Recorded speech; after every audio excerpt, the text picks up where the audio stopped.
Yolanda Pérez Gracias. Carrillo. Soy la actual coordinadora de la maestría desde el 1 de febrero del 2020, ¿verdad? Y entonces, dentro de todas las acciones que hemos estado implementando académicas en la maestría, se hizo la planificación de estas jornadas académicas, ¿verdad? Con algunas discusiones enfocándonos al tema de género y el tema de los derechos humanos, ¿verdad? Entonces, por eso la invitación de doña Miriam Chejat del día de hoy. Voy a hacer una presentación breve de doña Miriam. Bueno, bienvenidas, ¿verdad? Las personas que están participando en esta actividad. Esperemos que se incorporen más. Agradecerle a doña Miriam Chejat Larash la anuencia a participar en estas primeras jornadas académicas que hace la Maestría de Administración de Justicia. Vamos a escuchar la conferencia sobre género, vulnerabilidad y fijación de las penas en Costa Rica. Bueno, ¿quién es doña Miriam? Tal vez las personas que están ahí, algunos la conocen, otras no. Se ha desempeñado en el ámbito profesional como defensora pública y jueza en el Poder Judicial. Cuenta con una trayectoria de 35 años en su ámbito laboral. Actualmente se encuentra jubilada, pero sigue estudiando, ¿verdad, doña Miriam? Sigue estudiando. Especialista en Administración de Justicia Penal de la Universidad Nacional y también este año se graduó de la Maestría de Administración de Justicia con enfoque sociojurídico. Se graduó con summa cum laude, que es con grandes honores. Licenciada en Derecho de la Universidad de Costa Rica. Ahora, ¿cómo vamos a trabajar? Le vamos a dar a doña Miriam de 30 a 40 minutos para su exposición, ¿verdad? Y luego, después de que doña Miriam haga la exposición, podemos levantar la manito, ¿verdad? Con el símbolo ahí, o si no hacen así, ¿verdad? Lo más práctico y lo más sencillo para nosotros, ¿verdad? Y nosotras. Entonces, para hacer las preguntas, nada más doña Miriam nos va a decir si prefiere ir respondiendo cada pregunta en caso de que las haya, o si prefiere que se digan todas las preguntas y luego ella responde. Doña Miriam nos va a decir, ¿verdad? Mejor al final, tal vez. Al final, ok. Entonces, Tal vez para que se haga una discusión bonita con los participantes. Ok, perfecto. Sí, le consulto digamos, el expositor es el que decide qué le queda más cómodo a la hora de las respuestas, ¿verdad? Entonces, eso es. Entonces, a partir de ahorita, doña Miriam, usted tiene de 30 a 40 minutos para su exposición y de ahí empezamos a que las personas ya sea levantan la simbología de la manita ahí en la plataforma o hacen así, nosotros lo vamos viendo, ¿verdad? Para ir dando la palabra. ¿Está bien? Gracias. Ajá. Entonces, tal vez María le colabora para ir compartiéndole pantalla. Debo iniciar también dando las gracias a la maestría, a la profesora Yolanda Pérez, por ese compromiso con esta institución y por los programas que ha realizado en realidad para superación de todas las personas que hemos estado en este posgrado y luego la maestría en Administración de Justicia.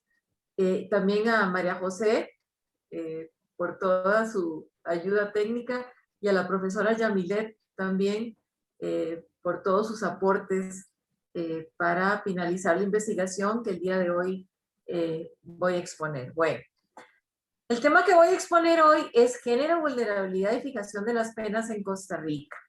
Estudio a partir de los artículos 71, inciso G y 72 del Código Penal. Siguiente, por favor. ¿Qué es lo que sucede? En el año 2019, en realidad hubo un cambio en la legislación penal, específicamente en el artículo 71, inciso G, en relación con el 72. Anteriormente, para enfatizar o para tomar en cuenta la posición de la mujer frente al derecho penal, pero en su condición de imputada o persona sometida a un proceso penal.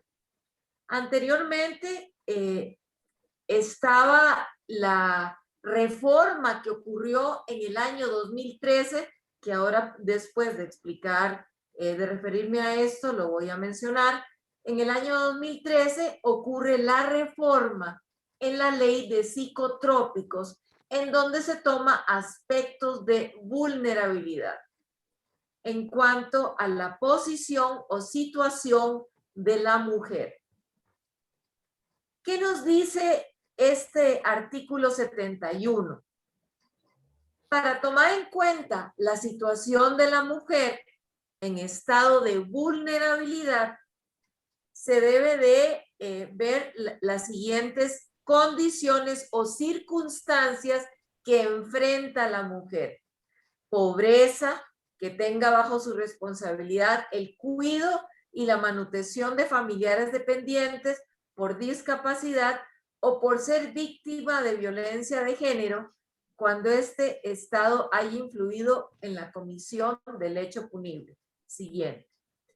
¿Cuál es la finalidad? Siguiente, María José. ¿Cuál es la finalidad de este artículo y de estas circunstancias de la reforma que operó el 2019? La finalidad es el rebajo de la pena en cualquier tipo de delito. No se especifica específicamente el delito para beneficiar específicamente las mujeres en estado vulnerable. Por eso se dice cuando concurran alguna de las circunstancias previstas en el inciso G del artículo anterior, hay algo específico que también se exige y que está contemplado en el artículo 72 del Código Penal, que es el hecho de que la mujer debe ser primaria. ¿Qué significa esto? Que no tenga antecedentes penales. Y no se establece, y esto hago una comparación con el proceso especial abreviado, no se establece un margen de rebajo. Se debe de analizar todas esas circunstancias. Sabemos de conformidad con el artículo 373 del Código Procesal Penal que hace referencia al proceso especial abreviado, que se rebaja hasta un máximo de 1/3 de la pena. En el caso concreto, no se estableció ni clases, ni tipos de delitos, ni márgenes. Eso queda a discreción del juez. Siguiente, por favor. Ahora, ¿cuáles son los aspectos relevantes que se deben de tomar en cuenta? Uno de los aspectos para la imposición de la pena, sabemos que la culpabilidad, que si bien es cierto, es el tercer estadio dentro de la teoría del delito, la culpabilidad debe de analizarse para imponer la pena. La culpabilidad se toma en cuenta como medida de la pena. ¿Cuáles son los parámetros que se deben de tomar en cuenta dentro de la culpabilidad? La proporcionalidad, la razonabilidad, y hay algo que siempre se debe de rescatar en el análisis de la culpabilidad y la imposición de la pena, que es la humanización de la sanción a la hora de imponerse. Después, cuestionamientos sobre la penalidad en sanciones abstractas previstas en tipos penales violentan el principio de proporcionalidad, razonabilidad, y ahí cito algunas resoluciones. ¿Cuál es la finalidad de citar estas resoluciones en los delitos o sanciones abstractas o de peligro abstracto? Resulta ser que en el año 2011 se llevó a cabo una consulta por parte del Tribunal de Apelación de Sentencia. Esta consulta fue realizada por el grupo de la máster Rosaura Chinchilla, a quien admiro mucho, y otro grupo de jueces del Tribunal de Apelación. ¿Qué es lo que se decía en dicha consulta? Ellos tenían una causa en donde una señora había vendido, una señora en estado vulnerable, valga la aclaración, había vendido 2 puros de marihuana y le estaban imponiendo 8 años de prisión, que es la pena mínima aplicable en los delitos que violentan la ley de psicotrópicos. Resulta ser que la consulta se basó indicando y comparando el delito de lesiones culposas, que está en juego también, homicidio culposo, que también está en juego la vida de la persona, que se establece una pena de hasta 8 años de prisión. Se decía, bueno, hay que sopesar y hacer un balance de bienes jurídicos. En el caso concreto, en el del homicidio culposo son 8 años, es la vida. Pero ¿por qué en el caso de la ley de psicotrópicos, que a pesar que el bien jurídico es la salud pública, por qué la pena mínima es de 8 años, que se sabe que va a 15 si no es crimen organizado o 20 si se agrava la figura? Entonces dijeron que era desproporcionado y que era inconstitucional, por eso hicieron la consulta. La sala indicó por mayoría de votos, no por unanimidad, que era proporcional y que no era inconstitucional. Por eso es importante leer estas resoluciones, analizarlas, y salvaron el voto el magistrado Gilbert Armijo y Fernando Cruz, declarándola inconstitucional por aspectos relacionados con la proporcionalidad y la razonabilidad. Ahora bien, pero aquí se incorpora algo importante en esta resolución, el término de vulnerabilidad y la actuación de la mujer por su estado vulnerable. Luego después, otro de los aspectos que me pareció importante señalar, desde el 57% de las mujeres en extrema pobreza en el 2018. Estos fueron datos tomados del Estado de la Nación, del INEC. Efectivamente, es una situación bastante grave que también se tomó en cuenta en el proyecto de ley, si mal no recuerdo, era el 2030, ahora lo vamos a ver, de la Asamblea Legislativa para la reforma a ese artículo 71.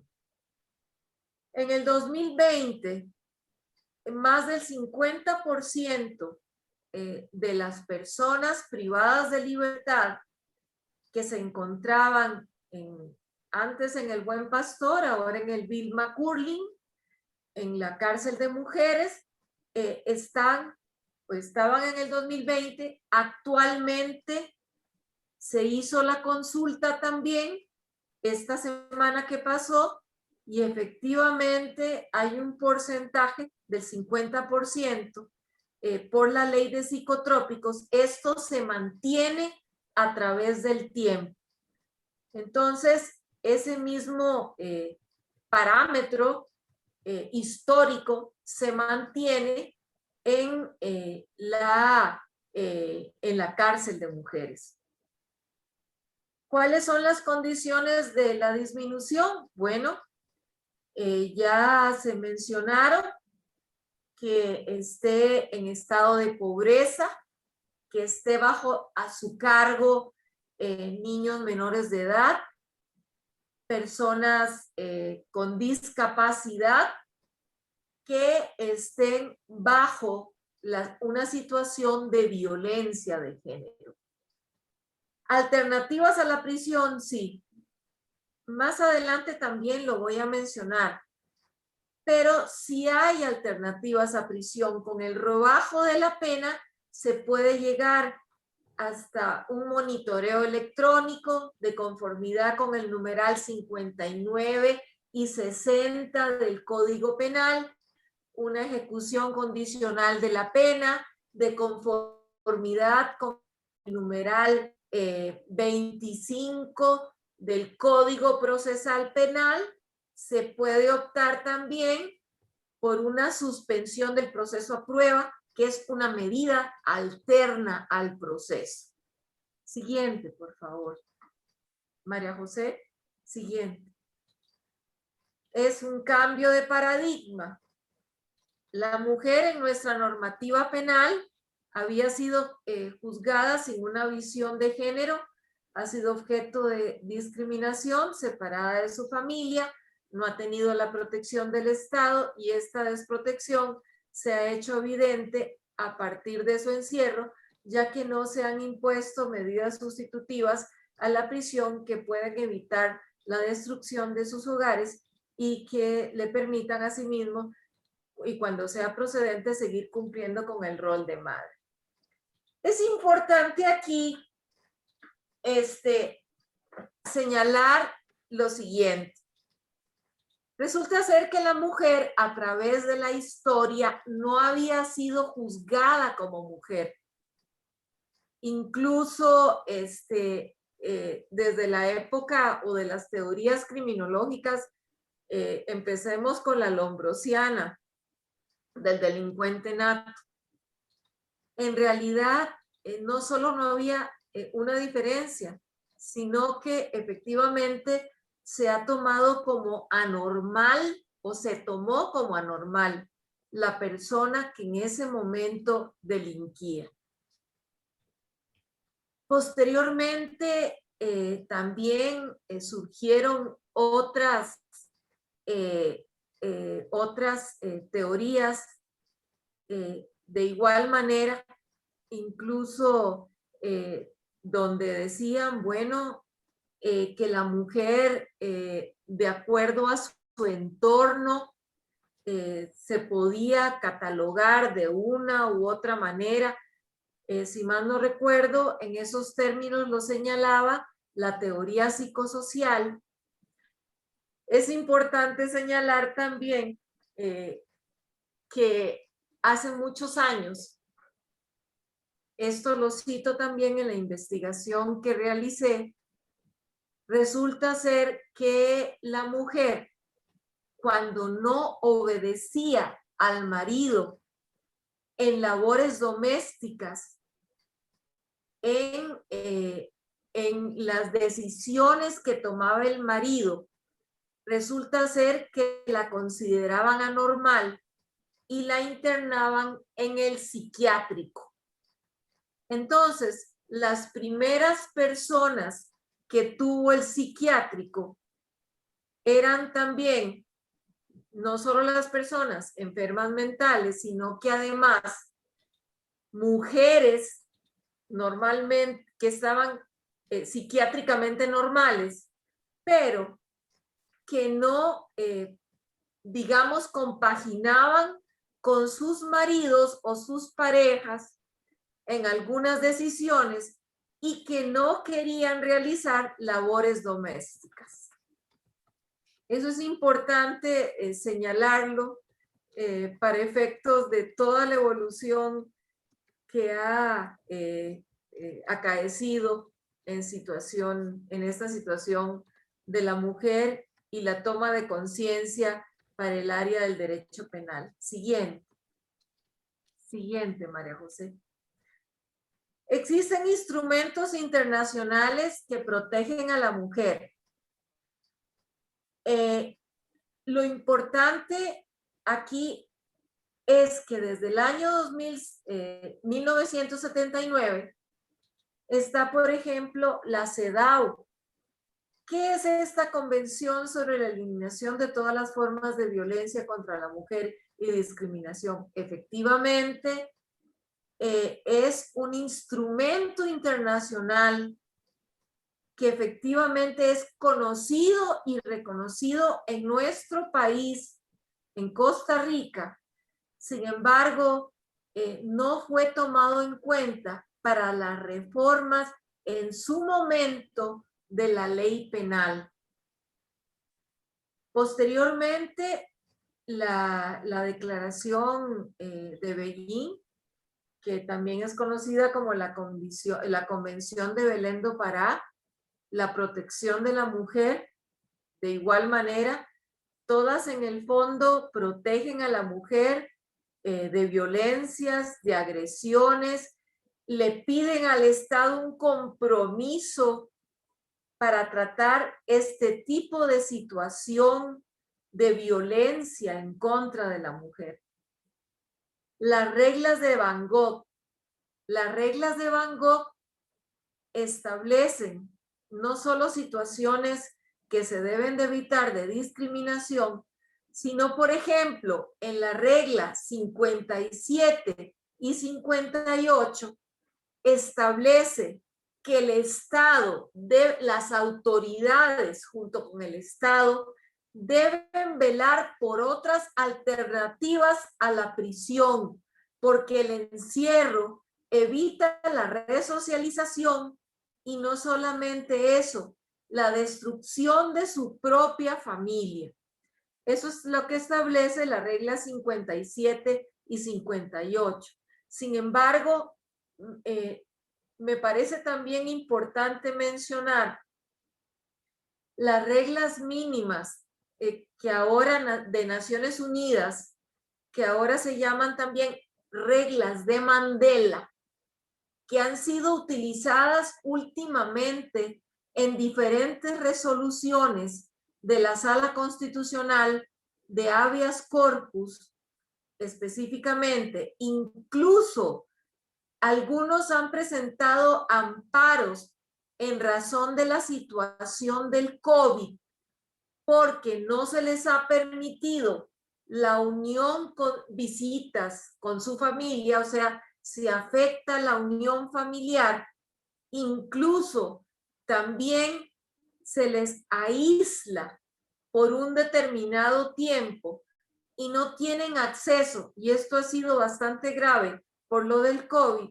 Tal vez no me voy a extender mucho, pero sí es importante también esas reglas de Mandela, porque establece el trato,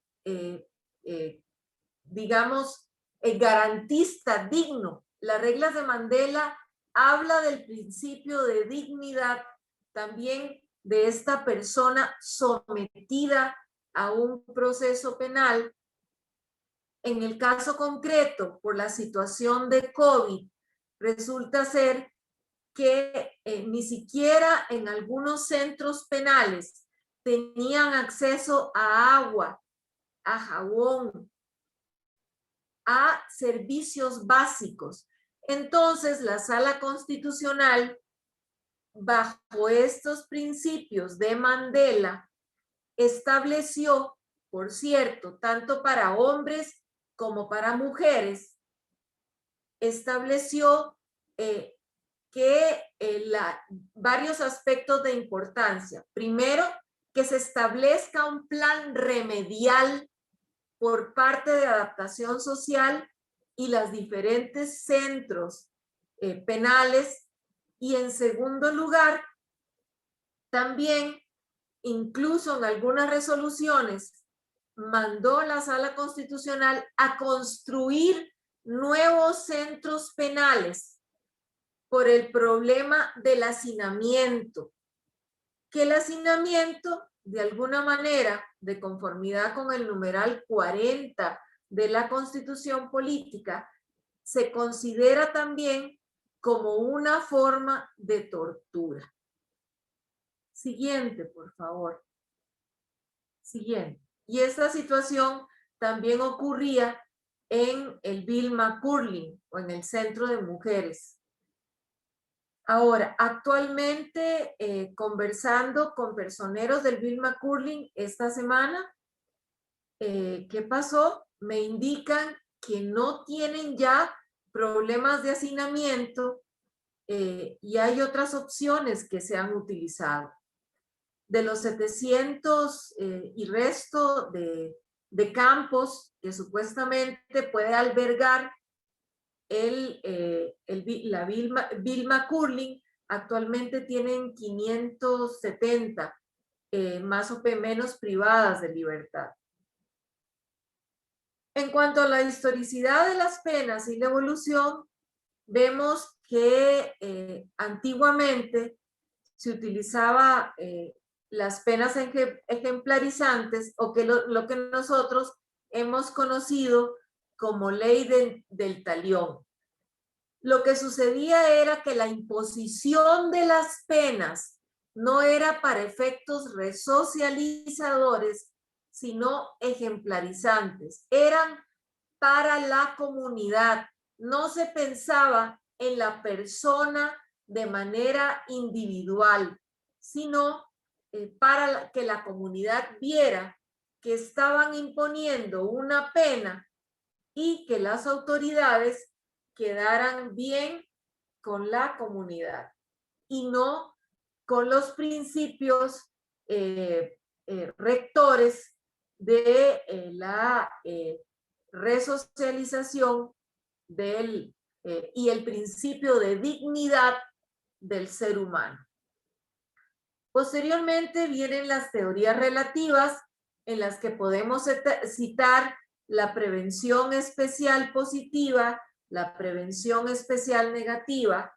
La prevención especial negativa es aquella que disuade a la persona, digamos, delincuente o que cometió un ilícito a no cometer delito, pero la prevención especial positiva, y esa es la que contiene el numeral 51 del Código Penal, es la que establece que las penas tienen que tener un fin resocializador. Eso es lo más importante que se puede rescatar en nuestro Código Penal. Ahora bien, es esencial, o no puedo dejar de mencionar, el artículo 56 bis y el 57 bis. Y las fechas. Como ven, estas fechas son totalmente posteriores a los instrumentos internacionales que cité anteriormente, que son reconocidos o plasmados en diferentes sentencias de la Sala Constitucional. El artículo 56 bis establece la posibilidad de que la persona que es condenada a una pena no mayor a 5 años, que tenga la condición de primaria, es decir, que no tenga juzgamientos, que haya cometido algún delito que no tenga que ver con crimen organizado, con algún tipo de violencia o utilización de armas, puede optar por un beneficio de trabajo de utilidad pública. Se le fija un lugar por un tiempo determinado, eso lo hacen los jueces de la República a la hora de imponer su fallo, de que se le fija este trabajo de utilidad pública, esto para que no vaya a prisión. Como vemos desde el principio, la condición tiene que ser la hoja de delincuencia limpia o en su defecto, si la hoja estuvo manchada, que el juzgamiento ya esté prescrito, es decir, que ya no tenga vigencia. ¿Qué nos dice el artículo 57 bis del Código Penal, cuya reforma entró en vigencia, que entró en vigencia en el año 2014? Nos dice que es la persona que ha cometido un delito no mayor a 6 años de prisión, que no sea crimen organizado, que no sean delitos sexuales, que no se hayan utilizado armas. Pueden optar por lo que nosotros conocemos, por el monitoreo electrónico. Ello es de importancia porque evita también que vaya a un centro penitenciario, pero tiene que mantenerse sujeto a este monitoreo electrónico. Entonces, es de importancia cómo después de penas como ojo por ojo y diente por diente, que eran penas que, digamos, infligían algún tipo de dolor y no veían la resocialización, han estado perdiendo terreno y han ganado más terreno aquellos que evitan el ingreso a centros penales. Siguiente, María José. Siguiente. Ahora, aquí están las dos reformas. El papel de la mujer dentro del derecho penal. Quiero aclarar que aquí el papel de la mujer es como imputada, como acusada, no como ofendida, que si bien es cierto, hay otras normas como la ley de violencia doméstica, etcétera, que protegen a la mujer víctima en un proceso. En el caso concreto, aclaro que me estoy refiriendo a la mujer sometida a un proceso penal. Vemos que está la ley 9628, que es la que se ha hecho referencia desde el principio como el cambio de paradigma, es el 4573 en el expediente, como mencioné al inicio, 20-300 de la Asamblea Legislativa, con las condiciones que ya se mencionaron, que todos se centra dentro de la vulnerabilidad. La ley 8204 en el 2013 es el artículo 77 bis, la ley sobre estupefacientes, sustancias psicotrópicas, drogas de uso no autorizado. ¿Qué nos dice esta norma del 77 bis? Nos dice que la persona que introduce droga a un centro penal, esta es la característica de esta normativa, que indica que solo en el caso de la mujer que introduce la droga puede, y que se encuentra en estado de vulnerabilidad, igual que tiene que mantener a personas menores de edad, discapacitados, etcétera. Y esta fue la motivación para la comisión del hecho punible, como también se indica para lo del artículo 71, inciso G.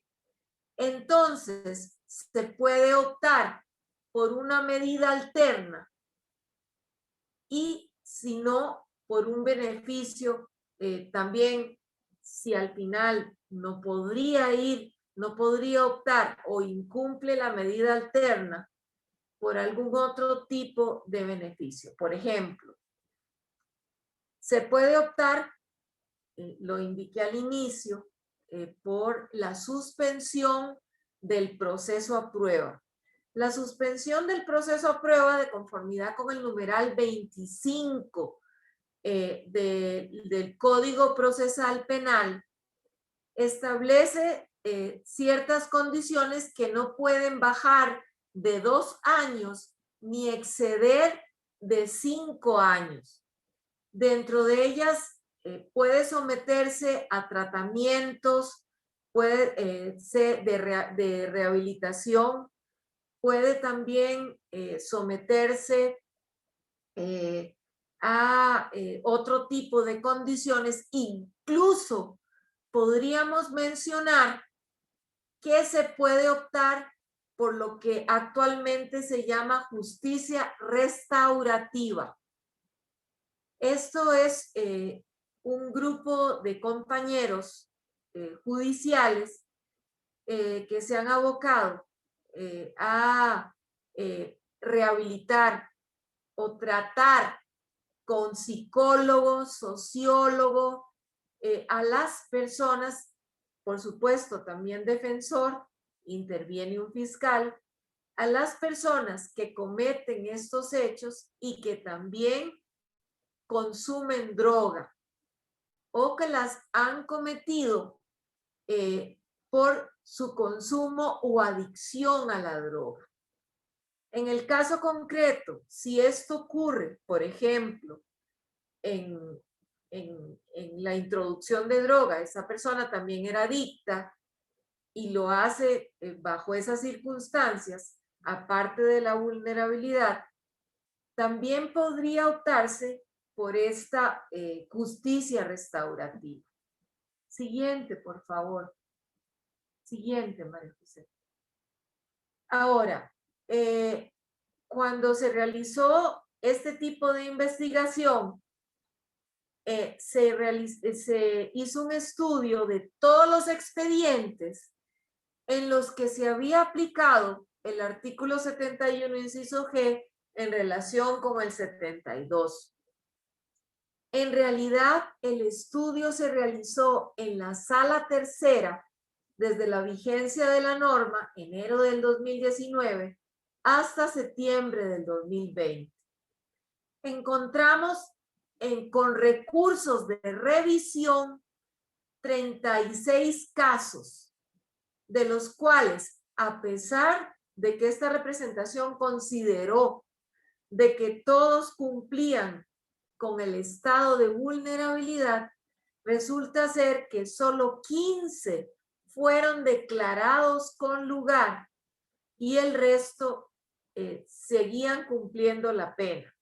Esos 15 ordenaron lo que nosotros conocemos como un reenvío o una devolución, digamos, en sentido llano, pero es un reenvío para un nuevo juicio para la fijación de la pena por la nueva reforma. Me aboqué a revisar si en el Tribunal Penal tenían datos estadísticos de esta época que pudieran indicar si se había acogido esta reforma. Sin embargo, realmente no tenían datos como tal, pero conversando y entrevistando a algunos funcionarios, incluyendo jueces, se me indicó que ellos podrían en juicio, y en algunos casos lo habían hecho, y me dijeron que fue en diferentes delitos, pero que ellos tenían conocimiento en esta época en delitos de violación a la ley de psicotrópicos, y si mal no recuerdo, creo que en robos, pero no hay datos específicos, pero en las entrevistas que se realizaron, indicaron que previo a estudios y pruebas tanto testimoniales como periciales, pudieron llegar a concluir que la persona o la mujer se encontraba en estado de vulnerabilidad y efectivamente le aplicaron la rebaja. Sin embargo, también es importante mencionar, no recuerdo en este momento si tengo las otras bilminas, que hay una directriz por parte de la Corte Suprema de Justicia, en donde se indica que todas las sentencias de la Corte en donde haya una mujer deben fallarse con una visión de género. Incluso se estaba realizando un reglamento a nivel interno por parte de una magistrada, no recuerdo ahorita si era la magistrada Roxana en este momento, no lo recuerdo, No sé si ya concluyó para ser acatado por parte de las autoridades judiciales. Siguiente, por favor. Siguiente. Ahora, ¿en qué delitos se podrían aplicar? Efectivamente, en todo tipo de delitos. Ahora, qué importante resulta con la situación de las personas diversas. En el caso concreto, también esta representación solicitó información al Centro Penal Vilma Curling acerca de si actualmente tenían personas transgénero. Resulta ser que efectivamente tienen a 2 personas transgéneros actualmente. Me dijeron que una persona está en indiciados y otra en sentenciados. Pero entonces le preguntaba que cuál era el trato. Se me refirió a esta circular para que la tomen en cuenta. Es la 1-2019 del 27 de febrero del 2019, emitida dentro del sistema penitenciario. ¿Qué nos dice esta norma? Nos dice que la persona que entra a un centro penal debe respetarse su situación o su preferencia sexual. Dentro de esta circular, son 13 páginas, es cortita. Se hace alusión, primero, a que cuando ingresan se debe respetar su preferencia. Segundo, a que se debe de llamar por el nombre que ellas escojan. Tercero, se le debe dar de igual manera, al igual que todas las privadas de libertad, el mismo trato y se le debe de llevar a los servicios de salud. Hay algo muy importante que se extrae de esta circular y es el hecho de que también los llevan a los centros médicos para que les inyecten hormonas. Esto lo ignoraba realmente, pero está contemplado dentro de esta circular. De ahí la importancia de su lectura. Incluso se los puedo pasar a la profesora Yolanda para que los distribuya entre las personas participantes de esta conferencia. Entonces, la importancia es la toma de conciencia actual en cuanto a la condición diversa de las diferentes personas y el respeto a su dignidad humana. Otra de las resoluciones que no se puede dejar de mencionar es la 1859 del 2020, del 17 de noviembre del 2020 del Tribunal de Apelación de Sentencia de Goicoechea, aplicación de la Convención de Yogyakarta. Esta resolución fue plasmada, en esa resolución se plasmó la Convención de Yogyakarta, pero esto fue en razón de un recurso de apelación que presentó una compañera de la defensa pública. ¿Qué sucedió en el caso concreto? Habían 2 personas acusadas por robo agravado. Entonces, el robo agravado, según el artículo 213 del Código Penal, tiene una pena que va de 5 a 15 años de prisión. ¿Por qué la importancia del monto de la pena? Porque entonces, como eran hombres a nivel biológico, pero no a nivel psicológico, resulta ser que no se les aplicó la rebaja de la pena del artículo 71. Porque no se consideraron mujeres por parte del Tribunal Penal.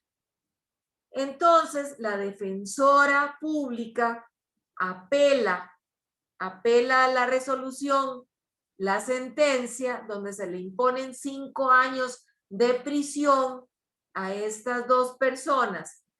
Y el Tribunal de Apelación de Sentencia acoge el recurso donde ella solicita el rebajo de la pena por su condición diversa y aplica la Convención de Yogyakarta y declara con lugar el recurso y ordena el reenvío para una nueva sustanciación. ¿Qué sucede en ese momento?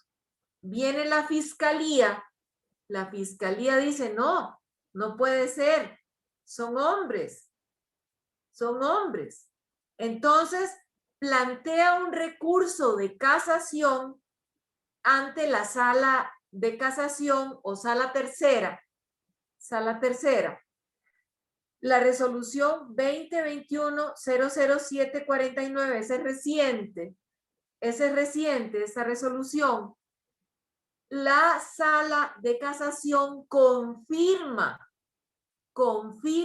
efectivamente que se le debe de aplicar la Convención de Yogyakarta y tratarlos como personas o como mujeres porque se consideran como tal.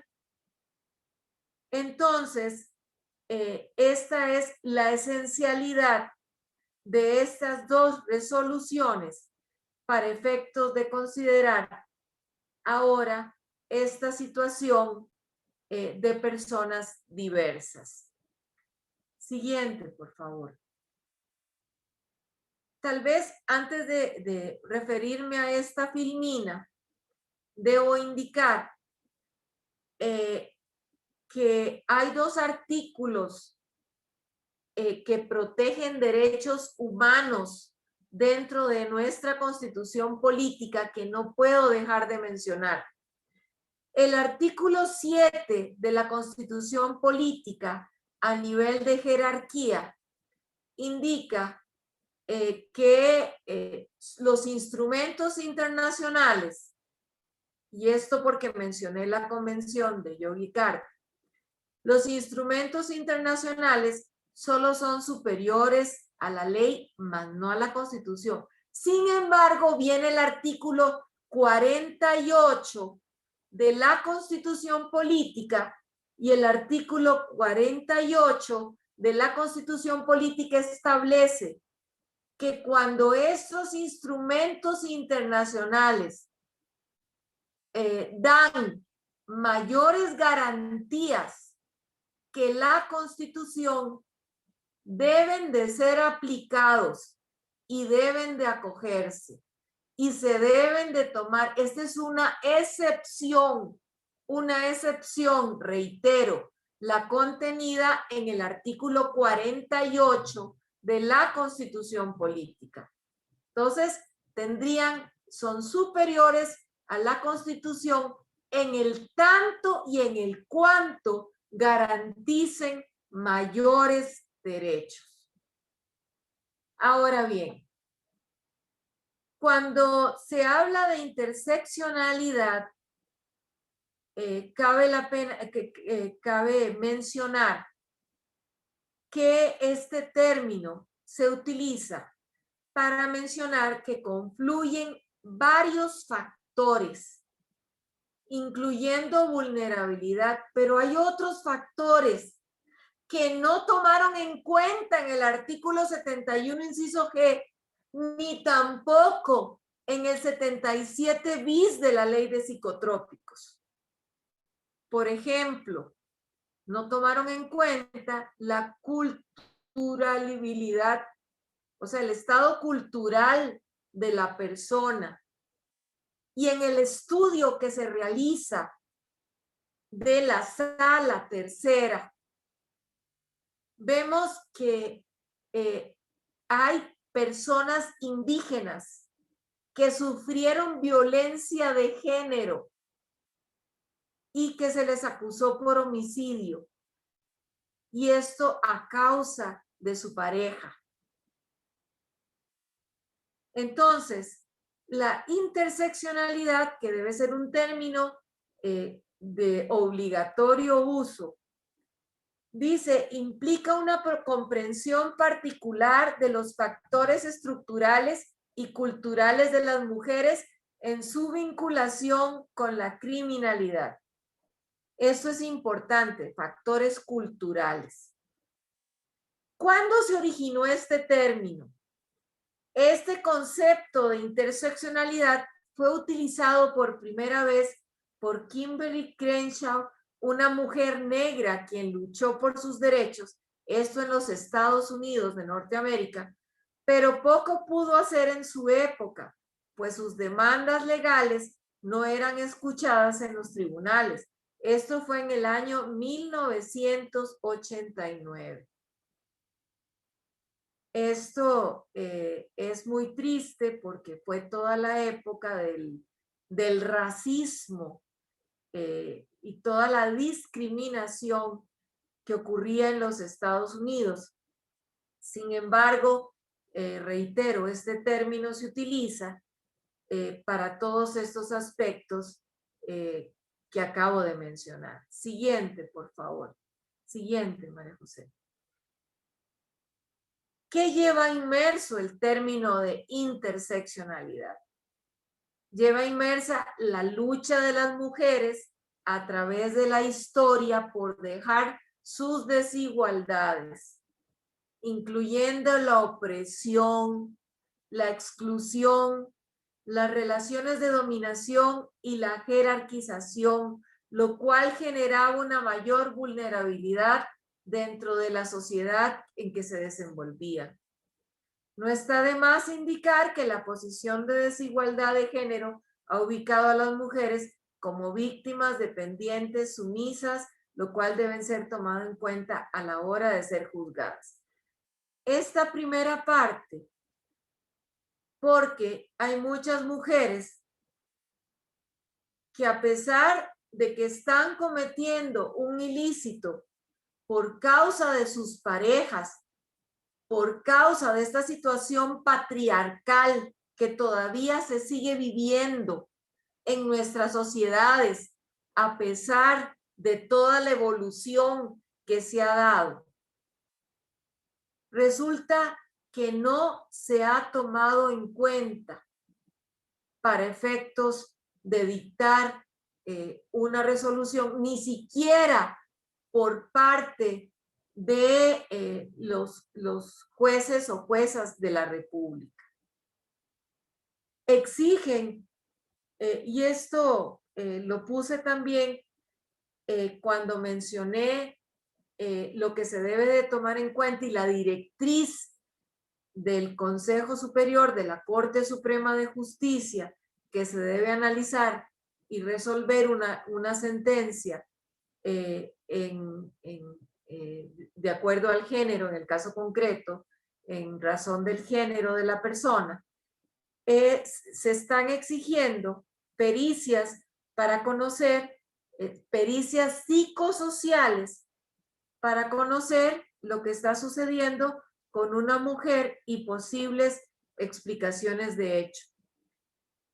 En los diferentes estudios que se realizaron por parte de esta representación, en los 36 casos que habían sido resueltos en el periodo citado, la sala analizó no solamente aspectos de vulnerabilidad, sino la condición social, la condición económica. De verdad, en criterio de esta representación, efectivamente todas, de verdad todas para mí deberían, a todas ellas deberían de haberse aplicado la rebaja de la pena y debió haberse ordenado ese reenvío. Sin embargo, a pesar de que no comparto estos criterios esbozados en su mayoría por la Sala Tercera, solo 15 fueron declarados con lugar. Siguiente. Bueno, muchas gracias a todos por su atención. Gracias. Sí, muchísimas gracias, doña Miriam. Bueno, vamos a abrir una sesión de preguntas. Aquí creo que es, para ver, alguien me está diciendo, me está hablando un segundo. Alex es que me dice que va para clases. Sí, ¿Verdad? disculpe, es que tengo que partir clases. Sí, Me tengo sí. que retirar. Más bien, muchísimas gracias, Alex, por participar. Muchas gracias, más bien. Excelente, hasta luego. Sí, Gracias. chao. Vamos a iniciar la sesión de preguntas. Entonces, si ustedes gustan, pueden levantar la manita, lo más sencillo, ¿verdad? Y luego voy a ir dando, todas hacemos las consultas. Doña Miriam va anotando las anotaciones por la observación que ella tenía, que mejor al final, como hacer un cierre. Bueno, primero tendría la palabra doña Rosario, después veo aquí a Jackie que levantó la mano. ¿Y quién más? Es que como las cámaras están apagadas, no puedo ver las manitas. Bueno, Sí, bueno, vamos a empezar. Bueno, pueden levantarla. Bueno, es que están con apagado todo. Sí, está así, para pero en poder levantar. reacciones, aún así pueden en reacciones levanta la manita. Ajá, o piden el espacio por el chat, no hay problema. Ajá. Vamos a dar la palabra a doña Rosario y luego a Jacqueline, mientras la persona nos dice quién es la persona que sigue. Listo. Bueno, muchísimas gracias. Primero felicitar a Miriam por tan exhaustiva explicación, ¿verdad? Sobre este tema. Sumamente interesante. En realidad me ha hecho recordar cosas de las que estoy muy lejos. Hace tiempo me alejé del derecho penal y prácticamente hago otras cosas, pero muy alejado de eso. Pero no deja de ahí, mi rama de defensora de una época, pues no deja de salir en algún momento. En realidad, creo que sí, esta reforma, y recuerdo cuando se estaba luchando por parte de la defensa pública para que se considerara en las mujeres, ¿verdad?, que eran presas y condenadas por introducir sobre todo drogas al centro penitenciario, a la reforma, y que se le aplicaban el mínimo de pena que se aplicaba en cualquier caso. Y recuerdo la lucha que dio doña Marta Iris, ¿verdad? Y otro equipo de defensores y probablemente otras personas más que no recuerdo, para lograr junto con gente de la Asamblea Legislativa, para lograr esa reforma. Sí, esto ha sido, pero en racionalizar las penas, digamos, en la racionalización de las penas, esto es apenas un medio pasito, digo yo, porque la barbaridad que ha ocurrido en Costa Rica con las penas es algo que con eso apenas se empieza a avanzar, pero no hay que detenerse porque en realidad eso es muy poco lo que se ha logrado. Aunque por supuesto con respecto a las mujeres ha sido importante esta lucha y se ha logrado algo, pero nosotros subimos las penas de una manera desproporcionada, todas las penas, cada vez que hay una reforma es para subirlas, ¿verdad? Sí, olvidándonos completamente de las razones de por qué se delinque, ¿verdad? Y entonces yo me pregunto, sí, claro que las mujeres son muy vulnerables, es más, las mujeres delinquen muchísimo menos, ¿verdad? Y por muchísimas razones, ¿verdad? Que eso no vamos a empezar a hablarlo. Pero, y también muchos de los delitos están vinculados a su vulnerabilidad, a su condición y muchas veces relacionados hasta con su pareja. Y es bueno porque además hay una ley que desde hace tiempo, que era en cuanto a la hora de poner las penas, siempre se dice que debe tomarse en las condiciones tanto de cómo se comete el delito como las condiciones personales de quien delinque. Sin embargo, esto ha sido simplemente puesto en el papel, pero nunca realmente se hacen los exámenes, ni las pericias, ni los dictámenes sociales para determinar cuáles son las condiciones que la persona delinque.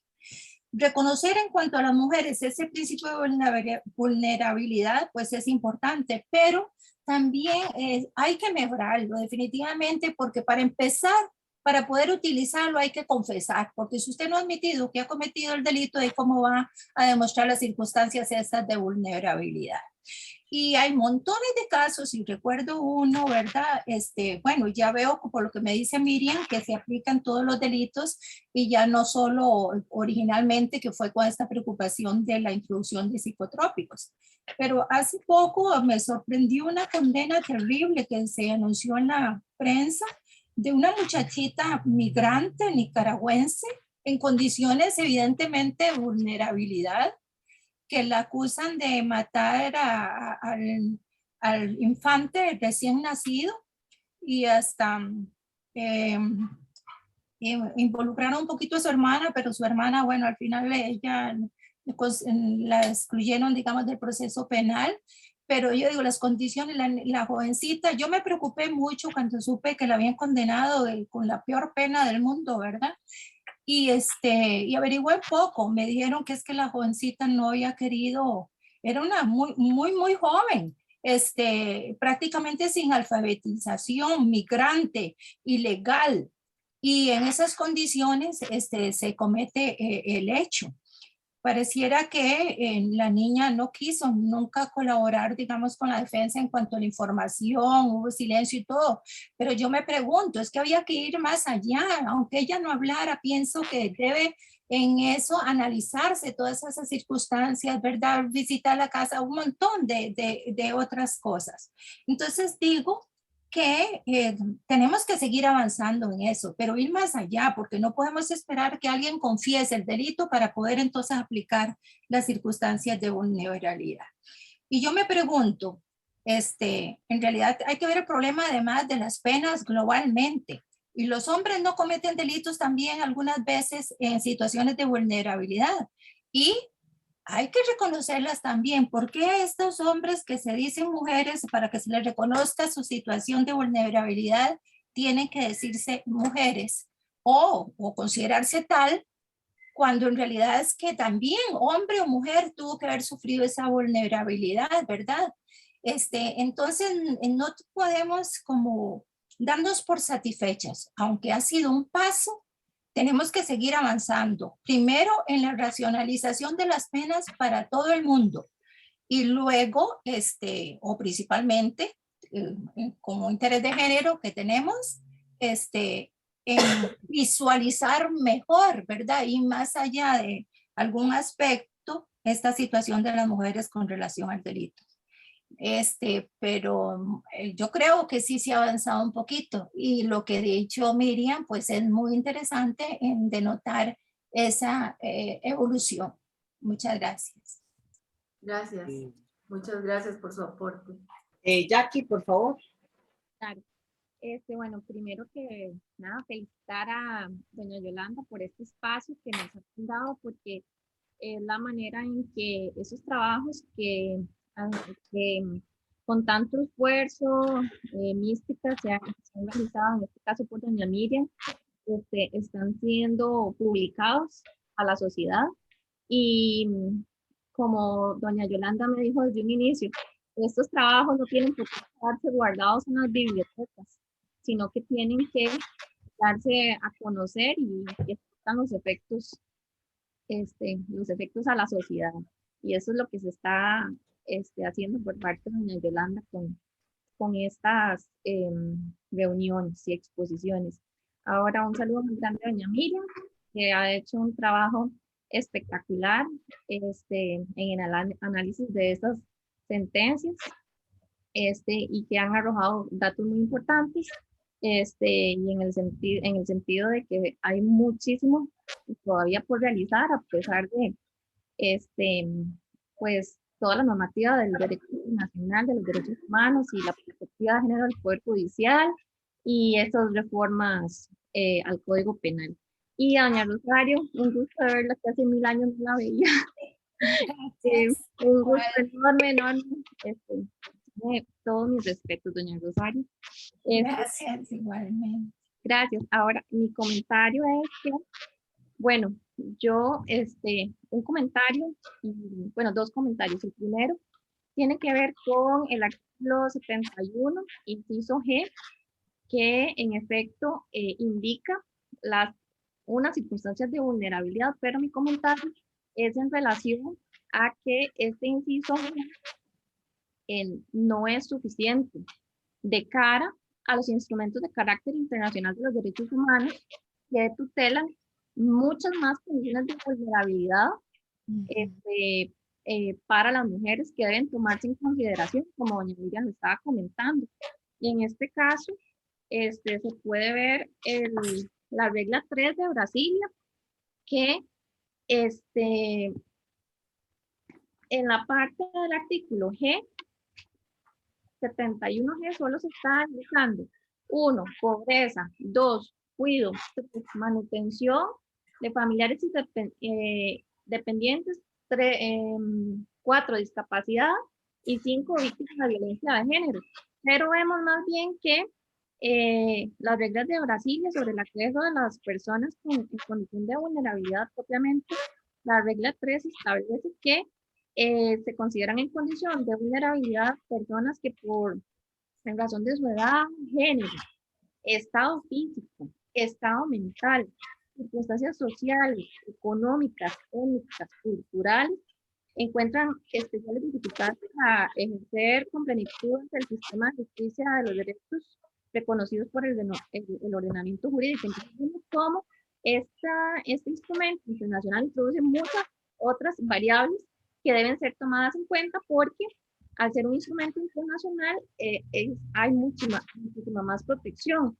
En igual sentido, es de extrañar porque estas reglas de Brasil fueron aprobadas por Costa Rica desde el año 2008, mientras que esta reforma es del año 2018.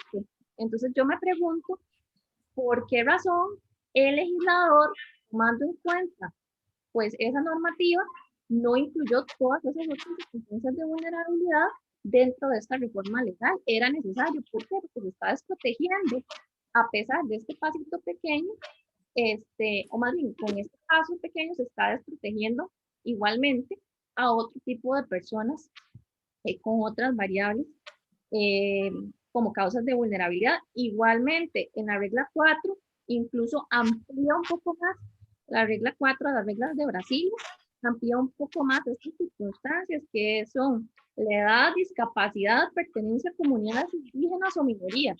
Esto ni siquiera es valorado acá por el legislador actualmente. La victimización, migración, desplazamiento interno, pobreza, sí, género, sí, y privación de libertad, sí. Pero el comentario era en el sentido de que el legislador tenía en sus manos la posibilidad de brindar una protección más amplia a las mujeres en Costa Rica y brindarle un mayor acceso a la justicia cuando no lo hizo del todo. Es para muestra pues esa reforma de ley que pues ya está en nosotros velar como defensoras públicas en mi caso o como abogadas particulares, ahora doña Miriam, velar porque pues la reforma se pueda ampliar y pueda dar una cobertura a estas otras circunstancias de vulnerabilidad para garantizar un mayor acceso a la justicia. Y ahora el segundo comentario es que yo considero que el medio probatorio idóneo para acreditar esas circunstancias de vulnerabilidad en un caso penal es propiamente pues esa pericia psicológica, ¿verdad? Y esa pericia sería ante la sección de Psicología y Trabajo Social del Consejo de Ciencias de la IJ. Creo que es pues el ente encargado de practicar esa pericia. Y el punto es que ese es el medio idóneo para poder garantizar, por un lado, el acceso a la justicia de ese tipo de población, de las mujeres, ¿verdad?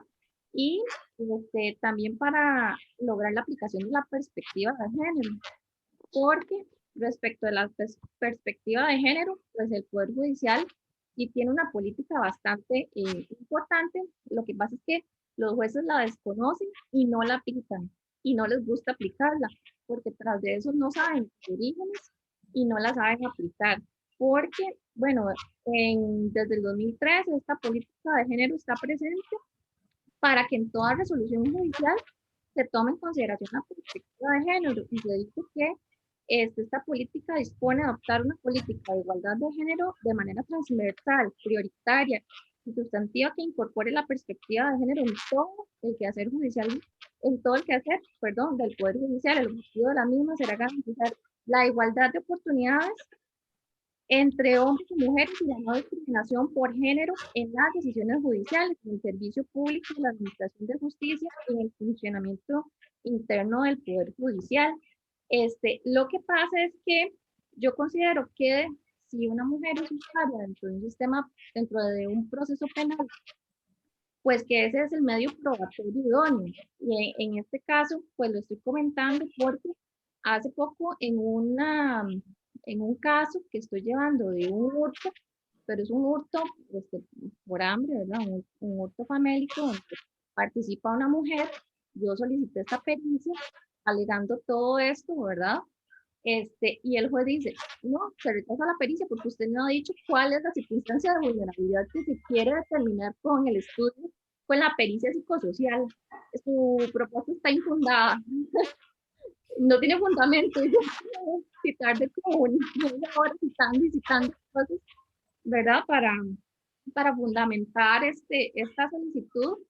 Y pues yo considero que la única manera que una mujer puede tener real acceso a la justicia es mediante la aplicación de esa pericia dentro de un proceso penal. Y bueno, en mi caso la rechazaron, indicando que yo no había dicho cuál es la circunstancia de vulnerabilidad que se quería estudiar, pero se supone que una pericia psicosocial pues tiene que determinar todas las circunstancias que que la trabajadora social como experta pueda determinar en el caso de una mujer.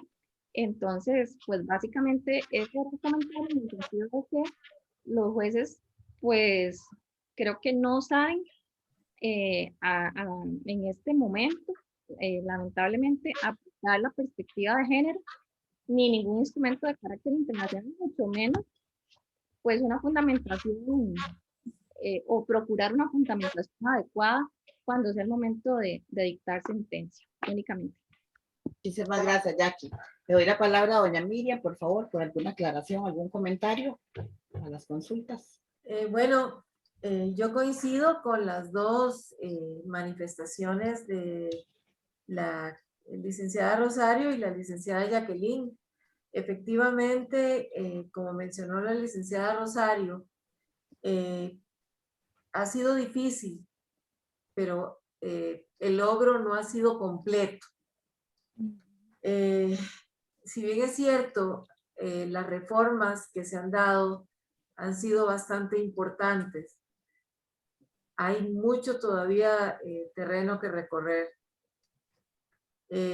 Efectivamente, incluso dentro de los centros penales, vamos a ver, hay ciertas condiciones que se exigen para poder dar algún tipo de beneficio a una mujer, para poder salir, qué sé yo, si tiene un trabajo estable, siendo que tiene baja escolaridad, si tiene, qué sé yo, un hogar que la pueda acoger.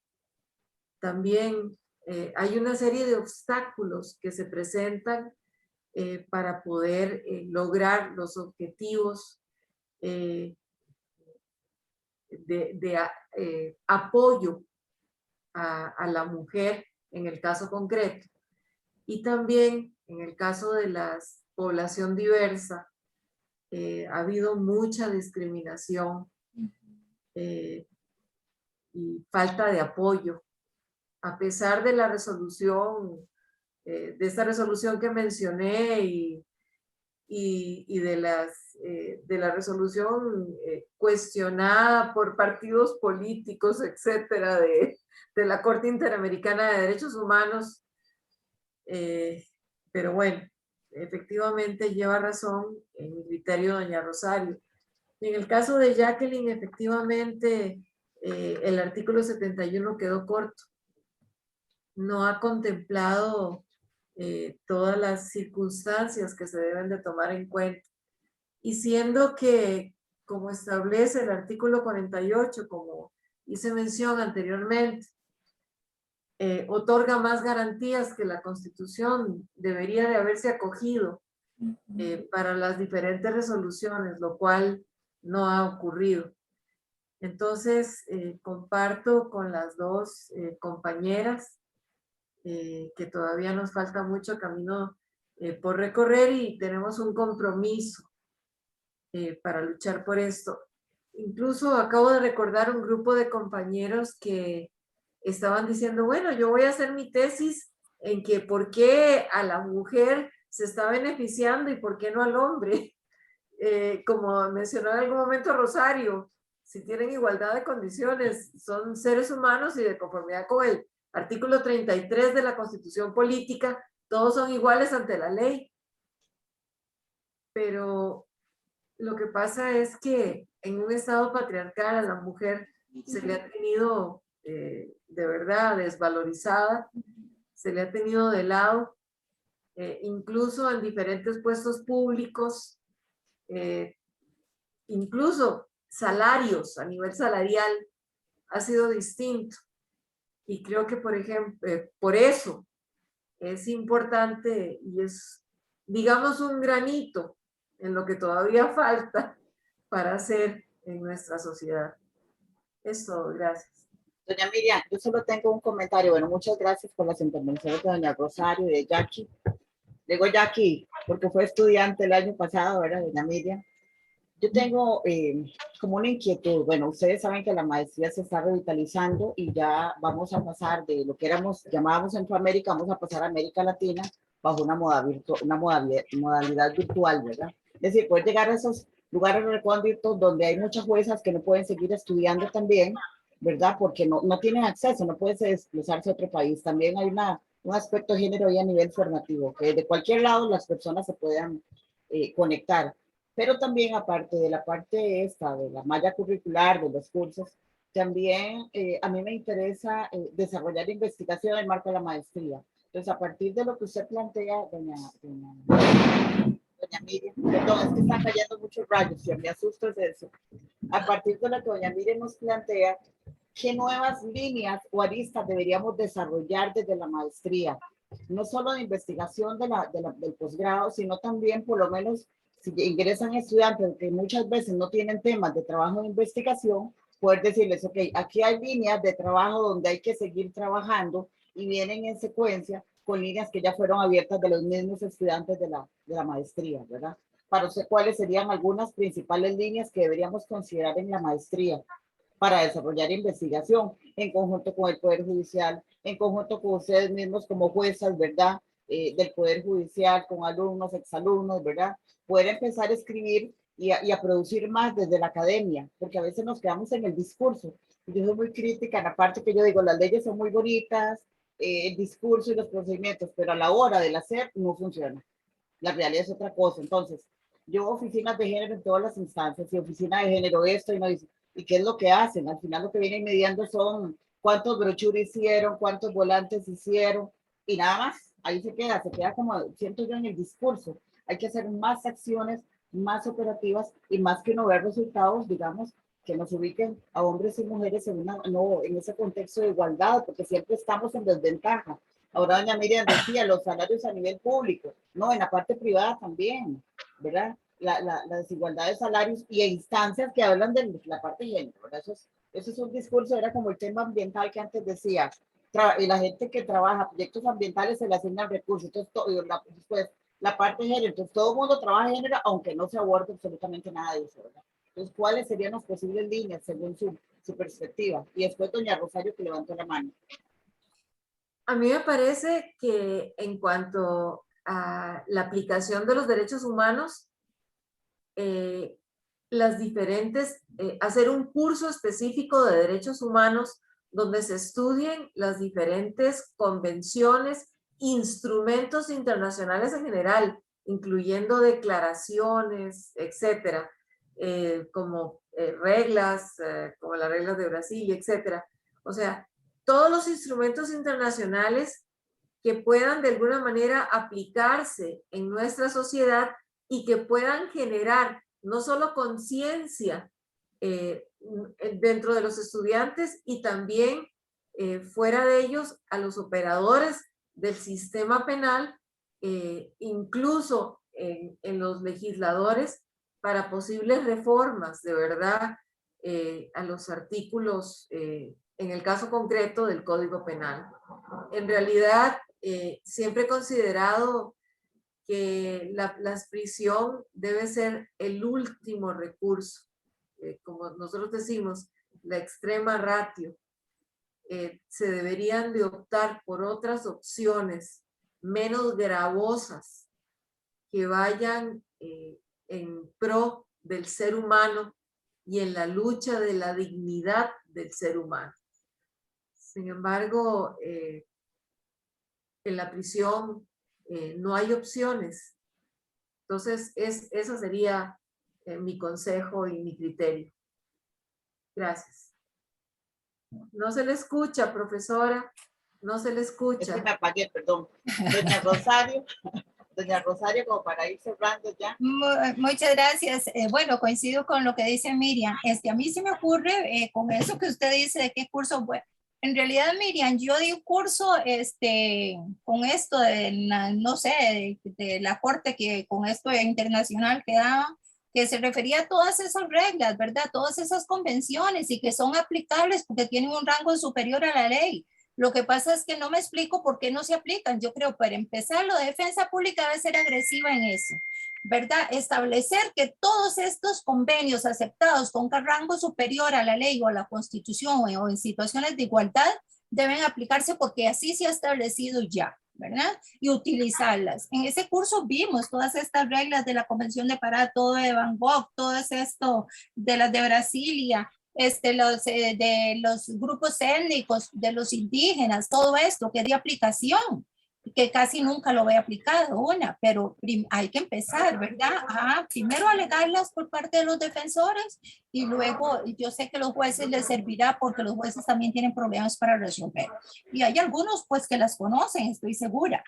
Hay un aspecto que yo creo que sería interesante para una maestría o para los cursos que, ¿verdad?, que piensa planear doña Yolanda, es la fundamentación de la pena.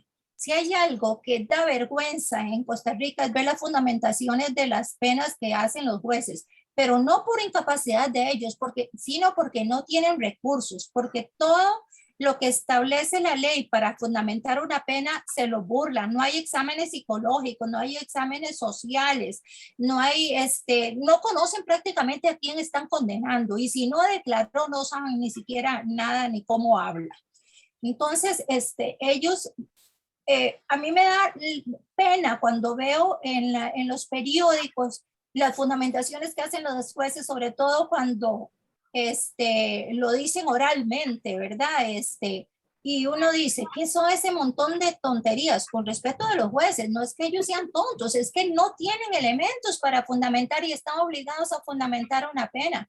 Y no tienen elementos objetivos, entonces inventan unas cosas, ¿verdad? De por qué esta pena, por qué la otra, que yo digo, examinar esas sentencias, o sea, hacer un examen sobre la fundamentación de la pena de las sentencias en Costa Rica sería un curso, ¿verdad? Que yo creo que los ocuparía a muchos estudiantes y te podrían hacer tesis, ¿verdad? A montones, porque ahí hay una carencia y puede hacerse un gran aporte. Muchas gracias.